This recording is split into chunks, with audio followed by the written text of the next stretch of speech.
Bom dia a todos. Para nós é uma alegria estarmos aqui novamente, revendo os nossos companheiros de ideal espírita. Que a paz do Mestre Jesus esteja em nossos corações. E para iniciarmos as nossas reflexões, fomos buscar na obra Ceifa de Luz, ditada pelo Espírito Emmanuel, psicografia de Francisco Cândido Xavier, Anti-ofensas. Semana passada estivemos aqui a nossa companheira Vilela, falando sobre a questão da mansidão da violência. Como deverá ser o nosso comportamento ante a agressividade, ante a violência?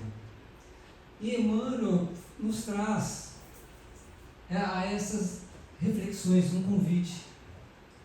E nesta obra, então, iniciando, Emmanuel traz uma passagem do Evangelho do Mestre Jesus, que está lá em Mateus, capítulo 5, versículo 20. Porque vos digo que se a vossa justiça não excederem muito a dos escribas e fariseus, jamais entrareis no reino dos céus. E o interessante é, será que o Mestre Jesus fazia referência sempre aos fariseus, aos escribas, aos publicanos daquela época, quando ele esteve conosco? E o interessante é que nós vamos buscar, lá em O Evangelho segundo o Espiritismo, no prefácio da obra, um grandioso trabalho do nobre codificador Allan Kardec, que com muita paciência, lá no prefácio da obra, e muitas das vezes, e aí eu também me coloco, ao iniciar o estudo, a leitura de alguma obra, pulava o prefácio, a introdução, a explicação do autor, mas aí eu comecei a notar como é importante iniciar do início, já que o autor teve um grande trabalho de colocar o prefácio, né? De colocar lá a introdução. E no Evangelho segundo o Espiritismo, ali há tantos ensinamentos, como também em O Livro dos Espíritos, na introdução de O Livro dos Espíritos, que começa falando do objetivo da obra, o porquê da obra do Evangelho, qual o seu objetivo. E depois vem falar da universalidade do ensino dos Espíritos, e logo em seguida vem os respingos históricos, em que Allan Kardec nos traz para a nossa compreensão de muitas palavras que se encontram lá no texto evangélico. Ele fez tipo um vocabulário e colocou lá o que seriam essas seitas dos chamados escribas, fariseus e tantos outros, para o nosso estudo e reflexão. Na dúvida, vamos lá recorrer a eles. E também, ao final da introdução, vem falado sobre Sócrates, Platão. Mas Sócrates e Platão, o que tem a ver com a doutrina cristã? Com a veneranda doutrina espírita? Aí nós vamos ver lá os precursores do cristianismo, até mesmo da doutrina espírita. Muito interessante. Então, Jesus nos vem falar aqui: se a vossa justiça não exceder a dos escribas e dos fariseus, não entrareis no reino dos céus. E Emmanuel então vem nos trazer a explicação dessa passagem. Então inicia nos falando: a fim de atender à recomendação de Jesus, amai-vos uns aos outros como eu vos amei, não te colocarás tão somente no lugar do irmão necessitado de socorro material, para que lhe compreendas a indigência com segurança. Situar-te-ás também na posição daquele que te ofende, para que lhe percebas a penúria da alma, de modo a que lhe estendas o concurso possível. E Emmanuel nos traz aqui dois aspectos muito interessantes. Vai falar sobre a questão da caridade. o primeiro aspecto da caridade material, aquela caridade que, segundo os Espíritos, é a mais fácil de nós praticarmos, a caridade material, quando nós doamos algo para o necessitado, aquele que vai suprir as suas necessidades emergenciais daquele momento. É a caridade material, o socorro material. E de qualquer forma ele diz que não te colocarás no lugar do seu irmão necessitado dos recursos materiais, de uma forma empática, no lugar daquele irmão, para que nós nos coloquemos na sua dor, no seu sofrimento, na sua necessidade real, na sua situação. E também nos fala, situar-te-ás também na posição daquele que te ofende. Mas como assim nos colocar na posição daquele que nos ofende? Aqui já está passando a falar da caridade moral.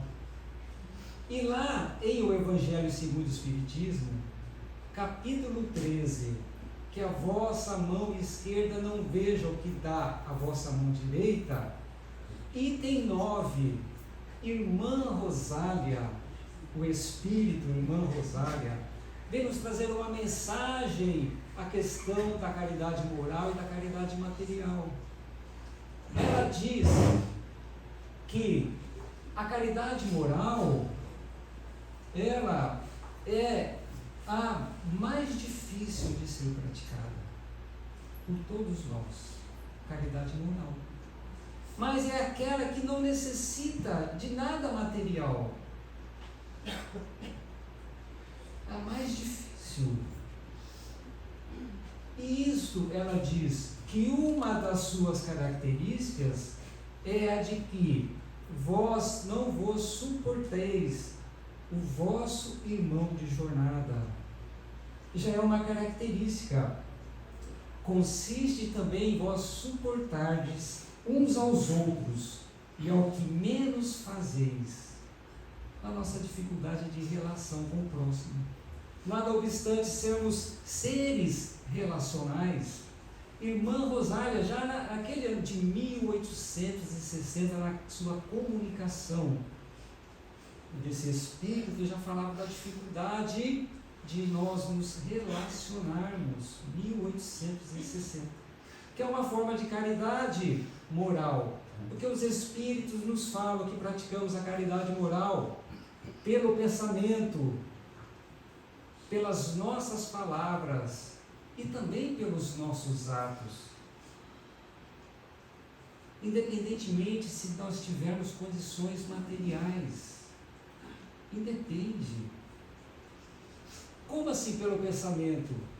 Por meio de uma prece, levando as melhores vibrações aos nossos irmãos, que sabemos em padecimentos, em sofrimentos, em dores morais, um bom pensamento, uma boa vibração, a prece, a oração, direcionada também a eles. Pedimos por nós, pelos nossos familiares, por aqueles doentes, pelos vovôs e as vovós dos asilos, pelos necessitados, moradores de rua. É a caridade moral que nós praticamos.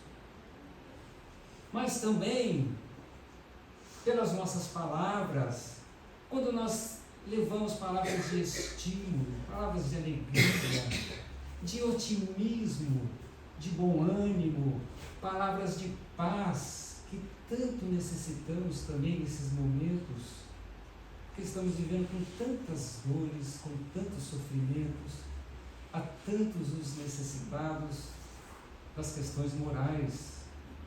Lembramos das questões materiais e das questões morais de nossos irmãos tão necessitados em aflições, em sofrimentos, sozinhos, esquecidos, isolados, ignorados. É uma caridade moral. Pelos nossos atos também, um abraço, um aperto de mão, às vezes a presença sem dizermos nada. E nisso lembramos da passagem com Chico Xavier, saudoso Francisco Cândido Xavier, que quando lhe chegou uma mãezinha em prantos, em decorrência da desencarnação precoce de seu filho, em toda a aflição e dor profunda, aproximando-se de Chico e relatando o seu caso, ele se pegou também de tanta dor, de tanto sofrimento, que não disse uma palavra, somente abraçou aquela mãezinha e chorou junto com ela. É um gesto de carinho, de acolhimento e de amor, que todos nós também podemos praticar. E Emmanuel nos chama à reflexão, quando ele nos convida a que todos nós também tenhamos essa empatia para com aqueles que nos ofendem, para que nós, colocando-nos no lugar daquele, percebamos a sua penúria, a sua miséria daquele momento, de modo a que lhe estendas o concurso possível. Mas, como assim? Para aquele que me ofende, eu estender a mão, o concurso possível àquele. É fácil? Não é fácil. Para aquele que sofremos a agressão, a ofensa, olha o convite que ele nos faz, que o Mestre Jesus nos faz. Porque se nós começarmos a compreender que aquele que nos ofende, e todos que quando agimos com a agressividade, quando agimos com a violência, estamos num momento também de desequilíbrio emocional, espiritual, íntimo, não estamos bem. Qualquer um de nós que ajamos dessa forma. E nesse sentido, então, chamando-nos à reflexão, diz Emmanuel, que este ser não está bem. E que por isso necessita de nossa compreensão, de nossa tolerância. Por quê? Continua Emmanuel nos esclarecendo. Porque habitualmente aquele que te fere pode estar nos mais diversos graus de dificuldade e perturbação. Já está aqui esclarecendo.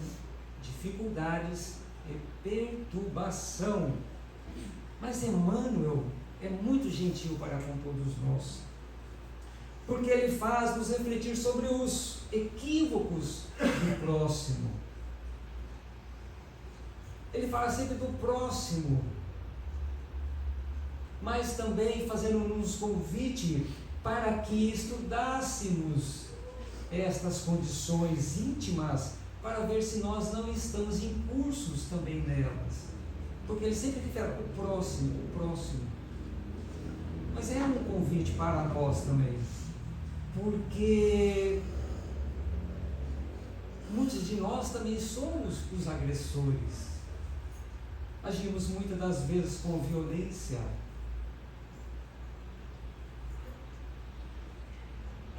E daí então Emmanuel vai nos dizendo os diversos graus de dificuldade e perturbação, e ele vai elencando.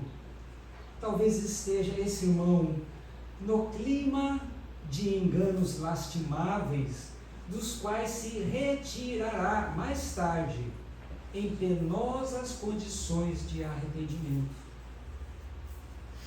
E é interessante quando ele fala aqui condições de arrependimento, porque falando por mim, quando às vezes também temos dessas crises de nervo, de irritabilidade, muitas vezes agressiva, violenta, aí depois, onde colocar a cara, né? Cheio de vergonha.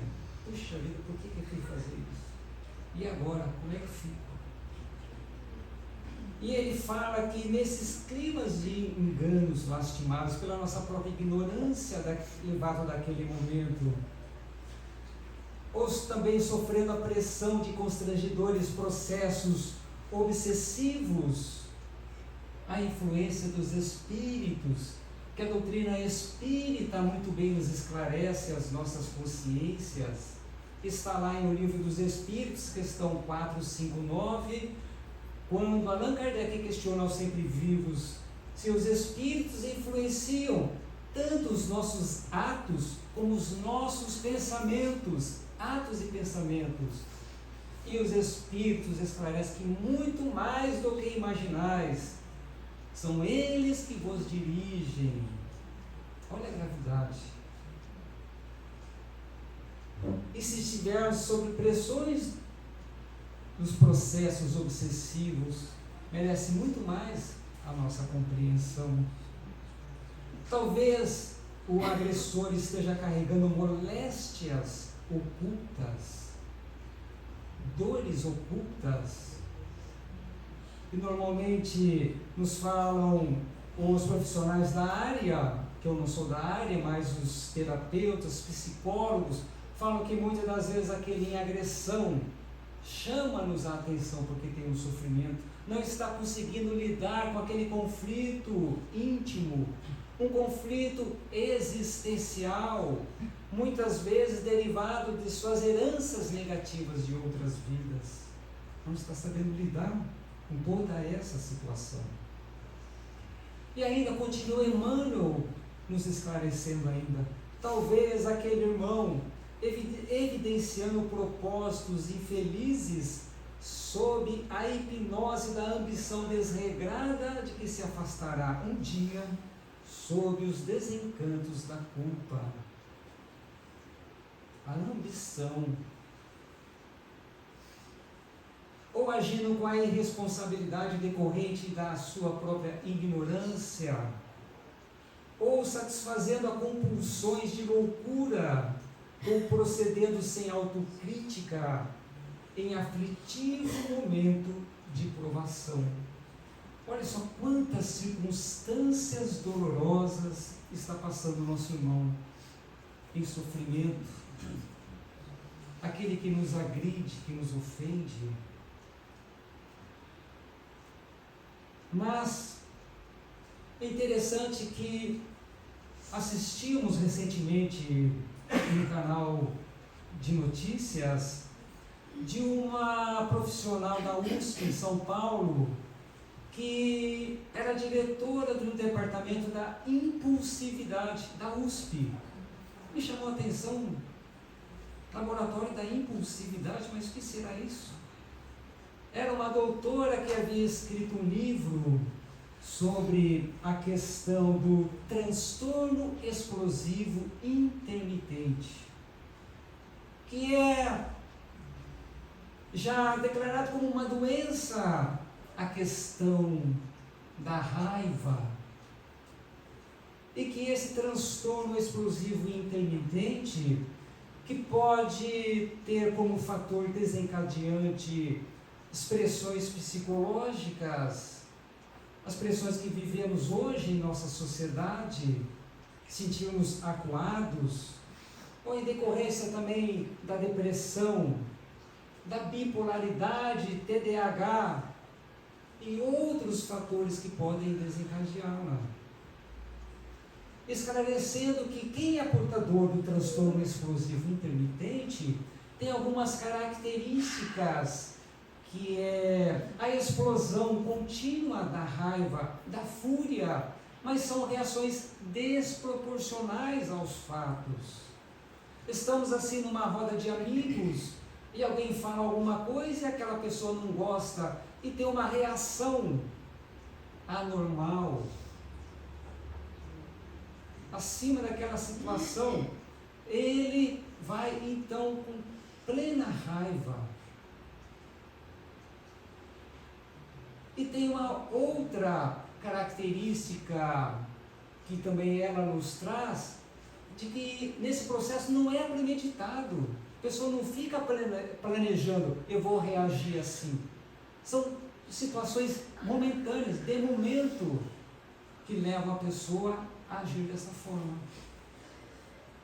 Nunca premeditada, mas sempre desproporcional. De qualquer forma, diz essa doutora, professora, que eles lá no laboratório procuram cuidar de pessoas que têm esse transtorno. Tem até um livro publicado dela. E que ela esclarece então que temos um laboratório e recebemos essas pessoas porque queremos ajudá-las a ter uma vida feliz, porque todos nós temos direito a uma vida feliz. E na obra Conflitos Existenciais, que eu gosto muito dessa obra, eu sempre falo dessa obra, né? Joana de Ângeles, que vai estudar lá, praticamente abordando 18 conflitos mais comuns da criatura humana, nesta obra Conflitos Existenciais. Capítulo 3, ela vem falar a respeito da raiva, especificamente da raiva, tantos outros capítulos muito interessantes, e todos esses conflitos que ela vem trazendo, ela traz a razão, seja de vidas pretéritas, da vida atual, na fase de criança, na fase da juventude, e depois sugere também uma forma de tratamento para todos esses conflitos. E ela vai falar que no atual estágio de nosso planeta, muitos de nós ainda agimos na agressividade, na questão da raiva, que é muito comum, porque é difícil neste mundo mantermos um clima de serenidade, equilíbrio e harmonia perante os nossos próprios conflitos íntimos. Então ela diz, é normal sentirmos a raiva. O problema é quando a raiva começa a nos dominar. Aí que vem a problemática. Mas encontraremos lá em o Evangelho segundo o Espiritismo, capítulo 9, quando Kardec vem nos trazer o assunto a cólera. E trazemos um trecho bastante interessante lá do Evangelho, porque os Espíritos nos esclarecendo que o orgulho vos induz a julgar-vos mais do que sois, a não suportardes uma comparação que vos possa rebaixar, a vos considerardes, ao contrário, tão acima de vossos irmãos, quer em espírito, quer em posição social, quer mesmo em vantagens pessoais, que o menor paralelo vos irrita e aborrece. Que sucede então? Entregai-vos à cólera. É um outro motivo para a questão da cólera, da raiva, da irritabilidade, o nosso orgulho. Quando o nosso ego se sente ferido, nós reagimos desta forma. E vamos um pouco mais além da questão desse sentimento, porque na obra Cartas e Crônicas, ditada pelo espírito irmão X, Humberto de Campos, lá no plano espiritual, Humberto de Campos reencontra um amigo, Belarmino Bicas, é o nome desse capítulo nessa obra. Talvez muitos de vocês já tenham ouvido essa história, mas vamos reproduzi-la para nós relembrarmos aqui. Belarmino Bicas então reencontra Humberto de Campos no plano espiritual e vai dizendo-lhe, vai lhe perguntar, caro amigo, você ainda continua a escrever para os nossos irmãos da terra? Sim, sempre que posso e me é permitido, eu levo notícias do lado de cá para lá. Então, meu amigo, faça-me um favor, conta-me sobre o meu caso, porque de tantos meus desconchavos, foram tantos, meu amigo, que suprimi inconscientemente 22 anos da minha existência, porque retornaria ao plano espiritual com 80 anos e retornei com 58 anos. Suprimi 22 anos da minha existência. Mas como? Perguntou-lhe Humberto de Campos. Conte-me, meu amigo. E nessa situação, fui considerado um suicida inconsciente, explicou-lhe Bernardino de Bicas. E qual seria a sua situação? Conte o meu caso então, meu amigo, para quem esteja ainda carregando a bagagem do azedume. Fale do perigo das zangas sistemáticas. Insista na necessidade da tolerância, da paciência, da serenidade do perdão. Rogue aos nossos companheiros para que não percam a riqueza das horas com suscetibilidades e amuos. Explique ao pessoal da terra que mau humor também mata. Mau humor também mata, gente. Era esta a problemática de Bernardino de Campos.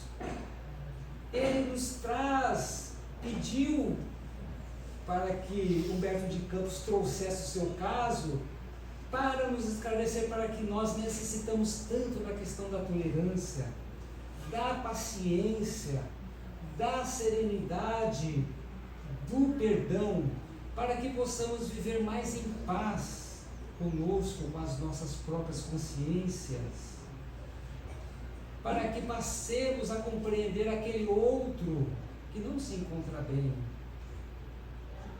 E para que não percamos, ele diz aqui, esses aqui são grifos nossos, riqueza das horas. Não percamos tempo com isso nas riquezas das horas. Então o que Belarmino Bicas fez?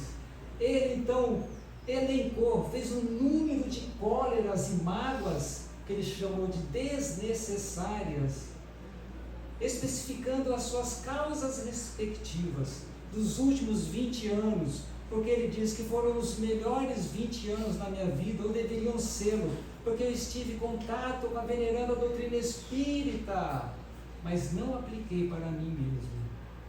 E desses 20 anos, então, ele fez uma relação de suas quedas. Começou, então ele teve 1811 atritos em razão de contrariedades em família. E foi elencando 906 por indispor-se dentro de casa em questão de alimentação e higiene. 1614 por altercações com a esposa, em divergência na conduta doméstica e social. 1801 por motivo de desgostos com os filhos, genros e nora. Ele era avô. Olha só, avô e avó é especial, né? Porque somente 11 atritos só. 11 por descontentamento com os netos. Quase nada, ele passou quase que ileso aqui. Tinha que ser avô mesmo. Agora continua. 1015 por entrar em choque com chefes de serviço. 1333 por incompatibilidade no trato com os colegas. 1012 em virtude de reclamações a fornecedores e lojistas em casos de pouca monta. 614 mal entendidos com vizinhos. 315 por ressentimentos com amigos íntimos. Será que tem mais ainda? Vai ter mais. 1089 por melindres, anti-descaso de funcionários e empregados de instituições diversas. 615 atritos por aborrecimentos com barbeiros e alfaiates. 777 por desacordos com motoristas e passageiros desconhecidos em viagem de ônibus, automóveis particulares, bondes e lotações. 419 por desavenças com leiteiros e padeiros. 820 por malquistar-se com garçons em restaurantes e cafés. Será que tem mais ainda? Tem mais ainda. 811 por ofender-se com dificuldades em serviços de telefones. 90 por motivo de controvérsias em casas de diversões. 815 por abespinhar-se com opiniões alheias em matéria religiosa. 217 por incompreensões com irmãos de fé no templo espírita. Acabou? Não, tem mais um. 901 por engano ou inquietação diante de pessoas imaginários ou de perspectivas de acontecimentos desagradáveis que nunca sucederam. Quantos de nós, né, vamos alimentando aquilo, nem aconteceu aquilo lá, coisa de futuro que nem vai acontecer, e já fica alimentando aquilo, já fica, né, retroalimentando, nos causando tanto desconforto. Total, 16.386 exasperações, que ele diz, inúteis. Esse o apanhado das irritações do prestimoso amigo Bicas, em 7.300 dias, 20 anos de existência, e por isso em 4 lustros mais belos de sua passagem no mundo, porque iluminados pelos clarões do Evangelho redivivo. Por isso, então, voltando ao texto de Emmanuel, na obra Fonte Viva, diante de tudo que nós pudemos observar, do sofrimento que aquele que passa, que está com as desesperações, em momento de agressão, de violência, é que por isso mesmo exaltou-nos Jesus a amar os inimigos e orar pelos que nos perseguem e caluniam. Isso porque somos inconsequentes toda vez que passamos recibo a insultos e provocações com os quais nada temos que ver. Inconsequentes porque imprudentes. E o convite é jamais revidar. Em nenhuma circunstância. Já que estamos em tanto desequilíbrio, em tantos sofrimentos, em tantos padecimentos, não revidamos. Porque aquele irmão está no momento de agressão passageiro. E se nós revidarmos naquele momento, vamos estar na mesma sintonia. Vamos agravar ainda mais, alimentando aquele estado de dor, de sofrimento. E talvez nesta reação as consequências serão muito graves, até mesmo para o nosso processo reencarnatório.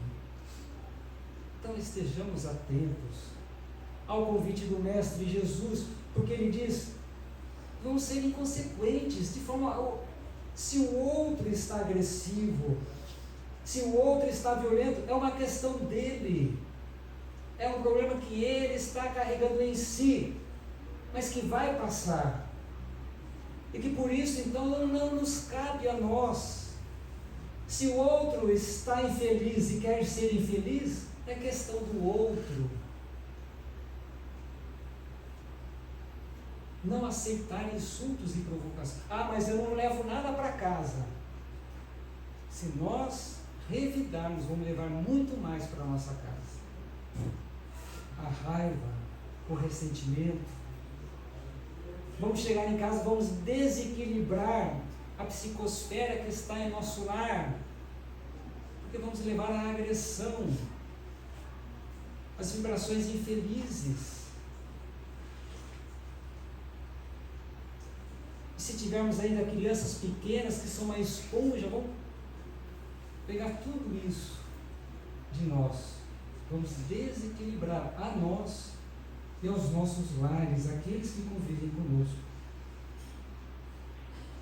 E continua ainda, se temos então o espírito pacificado no dever cumprido, a que título deixar a estrada real do bem, a fim de ouvir as sugestões das trevas nos despenhadeiros do mal? Questão sempre da vigilância. Orai e vigiai nesses momentos, né?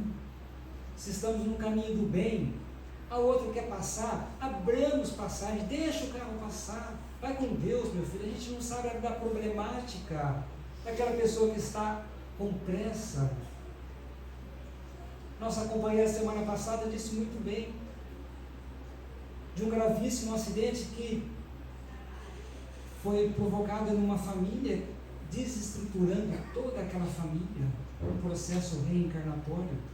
E Joana de Ângeles, na obra Conflitos Existenciais, não fala do exemplo também do trânsito, nos fala do trânsito. Tenhamos paciência no trânsito, mais paciência.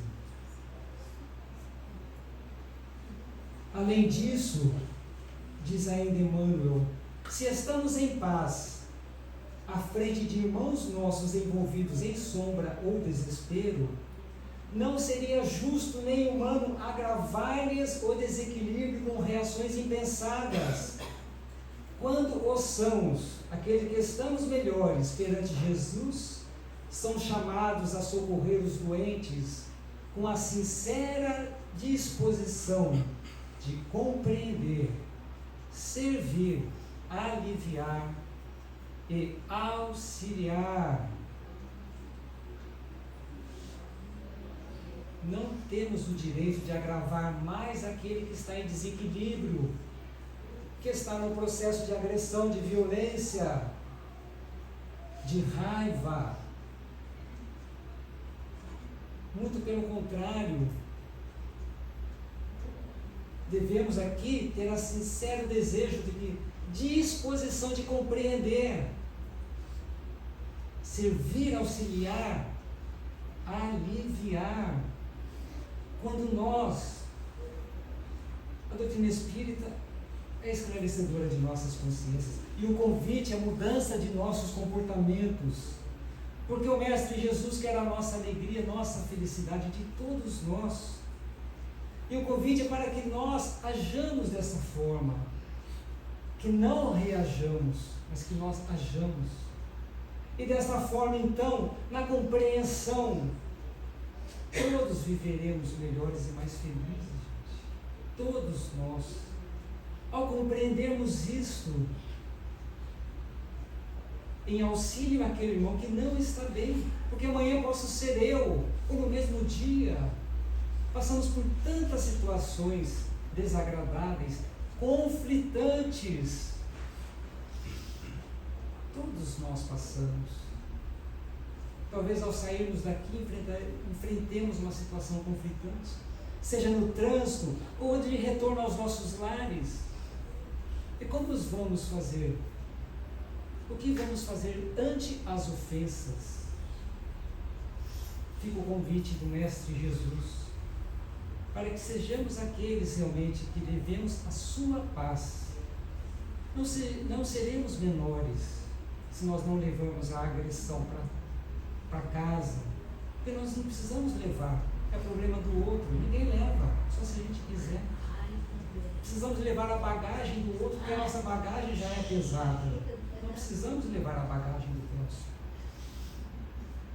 E o convite do Mestre Jesus é que a gente tenha uma vida mais leve, feliz, tranquila.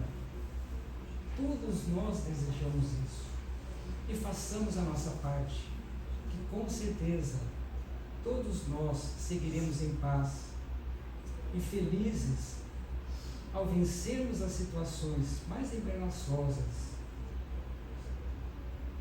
e contrárias às nossas existências. Agradecendo pela atenção de todos, novamente me devolvo a palavra.